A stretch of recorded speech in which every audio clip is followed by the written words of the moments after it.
Le 18 janvier 1913, l'amiral Alfred von Tirpitz, secrétaire d'État de l'Office naval impérial allemand, obtint du Kaiser Guillaume II l'accord d'un programme d'expansion de 5 ans de la force des dirigeables de la marine allemande.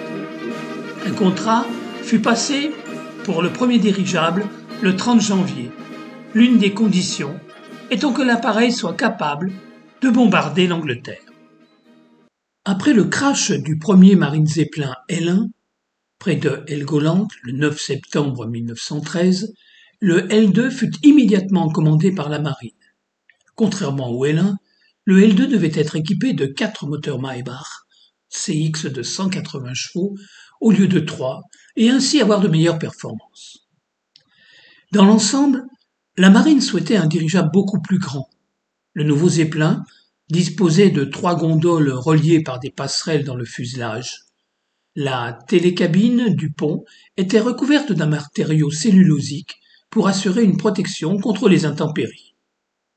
Le corps de support du LZ-18 contenait 18 cellules à gaz. Le LZ-18 a effectué son premier vol le 6 septembre à Friedrichshafen et après plusieurs vols d'essai, sous le commandement de Ferdinand Gluck, il a été envoyé à Johannesthal le 20 septembre pour les essais de réception navale.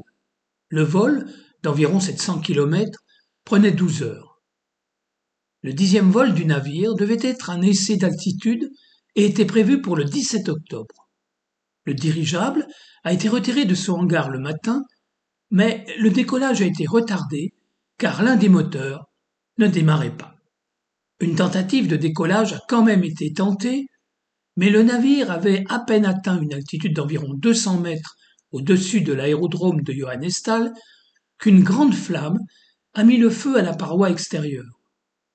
En très peu de temps, le navire a complètement brûlé et s'est écrasé.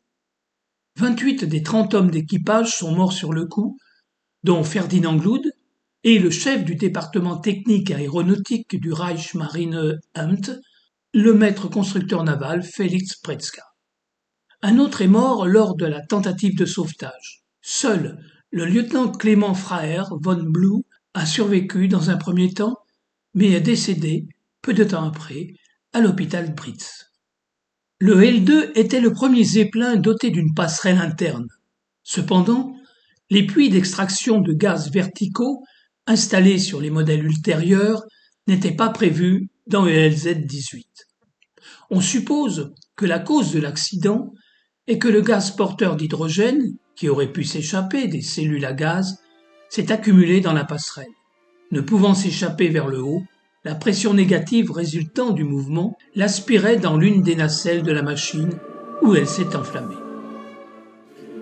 Le 21 octobre 1913, Guillaume II et la princesse Augusta Victoria, le prince héritier, les princes impériaux, le comte Zeppelin, les hauts représentants de l'armée et de la marine assistèrent aux funérailles des victimes du L2, alors qu'un Zeppelin survole la ville. En 7 années, c'est le 10e Zeppelin détruit.